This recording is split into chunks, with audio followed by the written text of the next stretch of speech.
ஆண்டவரும் இரட்சகருமாகிய இயேசு கிறிஸ்துவின் வெளியேற பெற்ற நாமத்தில் இந்த நாளில் உங்களை சந்திப்பதிலே நான் கர்த்தருக்குள் மிகுந்த சந்தோஷம் அடைகிறேன். கர்த்தருடைய வார்த்தையின் மூலமாக உங்களோடு கூட இந்த நாளில் காணப்படுவதிலே நான் கர்த்தருக்குள் மகிழ்ச்சி அடைகிறேன். நம்முடைய சிந்தனைக்காக ஒரு வசனத்தை உங்கள் முன்பாய் வைக்கிறேன். நீதிமொழிகள் 21 வசனம் 25 கடைசியில் நாம் அங்கே பார்க்கிறோம், அவன் ஆசை அவனை கொல்லும், அவன் ஆசை அவனை கொல்லும். அருமையானவர்களே, உலகத்தில் பிறந்த ஒவ்வொரு மனுஷனுடைய வாழ்க்கையில் நாம் கவனிப்போம் என்றால் ஒவ்வொரு மனுஷனுக்கும் ஒவ்வொரு விதமான ஆசைகள் உண்டு, விருப்பங்கள் உண்டு, ஏக்கங்கள் உண்டு. ஆசையில்லாத மனிதன் இந்த உலகத்தில் இல்லை. எல்லாருக்கும் தனிப்பட்ட ஆசைகள் உண்டு. ஆனால் இந்த ஆசைகள் ஒரு கட்டத்தில் அந்த மனுஷனையே அழிக்கக்கூடிய அளவிற்கு மகா கொடிதாக இந்த ஆசை மாறிவிடுகிறது. ஆகவேதான் வசனம் நம்மை எச்சரிக்கிறது, அவன் ஆசை அவனை கொல்லும். கர்த்தருக்கு ஸ்தோத்திரம். வேதத்திலே 3 விதமான ஆசைகளை நாம் அங்கே பார்க்க முடியும். ஒன்று பெண் ஆசை, 2வது பண ஆசை, 3வது இப்பிரபஞ்சத்தின் மேல் உள்ள ஆசை. இந்த 3 ஆசைகளை ஒரு மத்தியிலே ரத்தின சுருக்கமாய் நான் வைக்க விரும்புகிறேன். 2 சாமுவேல் 13ஆம் அதிகாரம் அதனுடைய 4ஆம் வசனத்தை நாம் கவனிப்போம் என்றால் அங்கே அம்னோன் என்கிற ஒரு வாலிபனை நாம் பார்க்கிறோம். தாவீதின் குமாரனாக விளங்கின அம்னோன் இளம் வாலிபன். அவனுக்கு ஒரு ஆசை இருந்தது. தாமார் என்று தன் சகோதரியின் மேல் ஒரு ஆசை. அந்த ஆசை நாளுக்கு நாள் அந்த ஆசை பெருக பெருக கடைசியில் ஒரு பெரிய பாவத்தை அந்த ஆசை விளைவித்தது. கர்த்தருக்கு ஸ்தோத்திரம். இஸ்ரவேலருக்குள் அருவருக்கத்தக்கதான ஒரு பாவத்தை இந்த ஆசை செய்ய வைத்தது.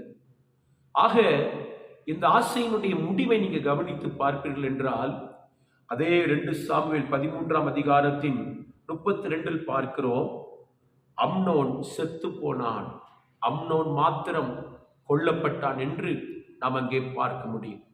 ஆம், எனக்கு அருமையானவர்களே, பெண் ஆசை அவனை கொன்றது, அவன் வாழ்க்கையை அழித்தது. வாழ வேண்டியவன், ராஜகுலத்தில் பிறந்த மனுஷன்.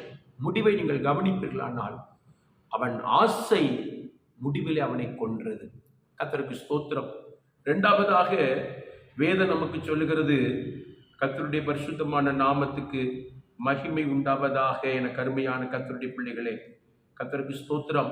1 தீமோத்தேயு 6ஆம் அதிகாரம் 10ஆம் வசனத்தில் நாம் பார்க்கிறோம், பண ஆசை எல்லா தீமைக்கும் வேறாய் இருக்கிறது. பண ஆசை. முதலாவது பெண் ஆசையை குறித்து நாம் கவனித்தோம். இப்பொழுது நாம் இங்கே பார்க்கிறோம் பண ஆசை.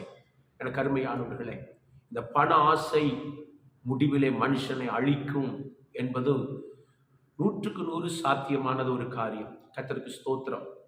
நமக்கு தெரியும், ஸ்தோத்திரம், ஆண்டவருடைய 12 சீஷர்களில் யூதாஸ் காரியோத் என்கிறதான ஒருவனை நாம் அங்கே கவனிக்கிறோம். நீங்கள் அவனுடைய முடிவை நீங்கள் கவனித்தால் மத்தேயு சுவிசேஷம் 26 வசனம் 14-15 படிக்கிறோம். அப்பொழுது 12 ஒருவனாகிய யூதாஸ் காரியோத் என்பவன் பிரதான ஆசாரியரிடத்துக்கு போய், நான் அவரை உங்களுக்கு காட்டிக் கொடுக்கிறேன், நீங்கள் எனக்கு என்ன கொடுக்கிறீர்கள் என்றான். அவர்கள் அவனுக்கு 30 வெள்ளிக்காசை கொடுக்க உடன்பட்டார்கள். கருமையானவர்களே, இயேசுவை இந்த யூதாஸ் காட்டிக் கொடுப்பதற்குரிய அவசியம் என்ன?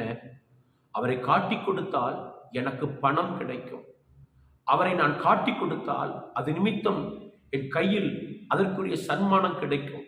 அப்ப இந்த பண ஆசையோடு இந்த மத்தேயு சுவிசேஷத்தில் அவனை குறித்து அங்கு சொல்லப்பட்டிருக்கிறது, எனக்கு நீங்கள் என்ன கொடுக்கிறீர்கள்?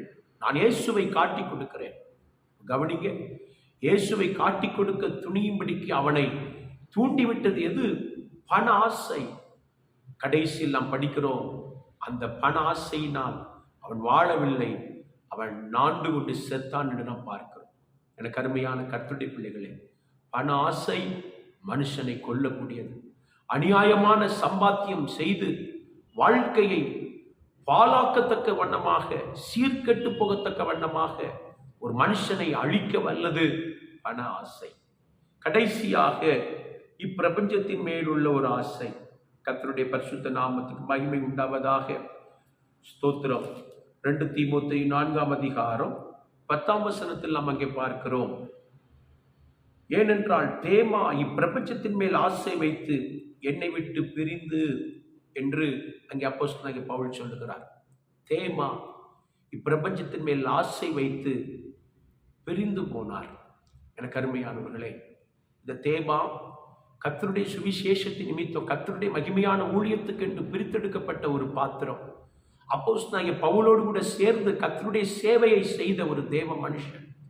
ஆனால் அந்த மனுஷனுடைய வாழ்க்கையிலே ஒரு ஆசை அவனை பற்றி கொண்டது, இப்பிரபஞ்சத்தின் மேல் உள்ள ஆசை. காரணம், கிறிஸ்து இயேசுவை பின்பற்றுகிற பாதை அது ஒரு கடினம் நெருக்கமுமான ஒரு பாதை என்பதை அவன் அறிந்தான். அதைவிட இப்பிரபஞ்சத்தின் மேல் உள்ள அந்த ஈர்ப்பு அவனை இழுத்தது. உலகத்தினுடைய சுகபோகம் அவனை இழுத்தது. ஆகவே இந்த தெய்வீக ஊழியத்தை விட்டுவிட்டு அவன் இப்பிரபஞ்சத்திற்கு பின்னால் கடந்து போனான் என்கிறதை நாம் அங்கே பார்க்கிறோம். எனக்கு அருமையான கர்த்தருடைய பிள்ளைகளே, இந்த தேமா கர்த்தருடைய மகிமையான ஊழியத்தில் ஒரு அறியப்பட வேண்டிய பாத்திரமாய் விளங்க வேண்டிய இந்த மனிதனுடைய முடிவு பிரபஞ்சத்தின் மேல் உள்ள ஆசையினால் அவனுடைய ஊழியத்தை முடித்தது, அவனுடைய ஓட்டத்தையும் கூட தடுத்தது. எனக்கு அருமையான கர்த்தருடைய பிள்ளைகளே, ஆனால் அப்போஸ்தலனாகிய பவுல் அவருடைய ஆசையை இங்கே வேதத்தில் சொல்லுகிறார். கர்த்தருக்கு ஸ்தோத்திரம். பிலிப்பியருக்கு எழுதின நிருபம் 1ஆம் அதிகாரம் 23 நாம் படிக்கிறோம். ஏனெனில் இவ்விரண்டிலும் நான் நெருக்கப்படுகிறேன், தேகத்தை விட்டு பிரித்து கிறிஸ்துவுடனே இருக்க எனக்கு ஆசை உண்டு, அது அதிக நன்மையாக இருக்கும். ஆமாம், எனக்கு அருமையானவர்களே, அப்போஸ்தலனாகிய பவுலுக்கு ஒரு ஆசை இருந்தது, கிறிஸ்துவுடனே கூட இருக்க ஒரு ஆசை. இன்றைக்கு நம்மில் எத்தனை பேருக்கு இப்படிப்பட்ட ஒரு ஆசை உண்டு? பாருங்க, மற்ற எல்லா ஆசைகளும் அவனை கொல்லும், அவனை அழிக்கும், அவன் வாழ்க்கையின் மேன்மையை கெடுக்கும். ஆனால் அப்போஸ்தலனாகிய பவுலுடைய ஆசையை கவனிப்பீர்களா? நான் கிறிஸ்துவுடனே இருக்க எனக்கு ஆசை உண்டு. அப்படிப்பட்ட ஒரு ஆசை உடையவர்கள் எப்படிப்பட்டவர்களாய் இருக்கிறார்கள்? கர்த்தருக்கு ஸ்தோத்திரம். கலாத்தியர் 5ஆம் அதிகாரம் 24 படிக்கிறோம். கிறிஸ்துவை உடையவர்கள் தங்கள் மாம்சத்தையும் அதன் ஆசை இச்சைகளையும் சிலுவையிலே அறைந்திருக்கிறார்கள். என்னை கேட்கிற எனக்கு அருமையான கர்த்தருடைய பிள்ளைகளே, இந்த உலகத்துக்குரிய மாம்சத்துக்குரிய எல்லா ஆசைகளையும் இச்சைகளையும் நாம் சிலுவையில் அறைவோமானால், அப்போஸ்தலன் பவுல் சொன்னது போல கிறிஸ்துவுடனே கூட இருக்க எனக்கு ஆசை உண்டு. இன்றைக்கு அந்த ஆசையை ஆண்டவர் நம்மில் நிறைவேற்றுவாராக, நமக்கு நிறைவேற்றி தருவாராக. இந்த ஆசை நம்மை முடிவில் மகிமையில் நிறுத்தும். கிறிஸ்துவுடனே கூட இருக்க ஆசை.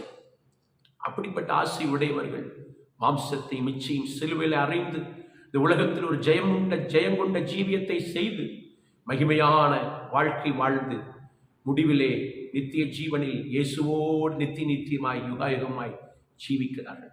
இன்றைக்கு அப்படிப்பட்ட ஆசையினால் கர்த்தர் நம்மை நிரப்புவாராக.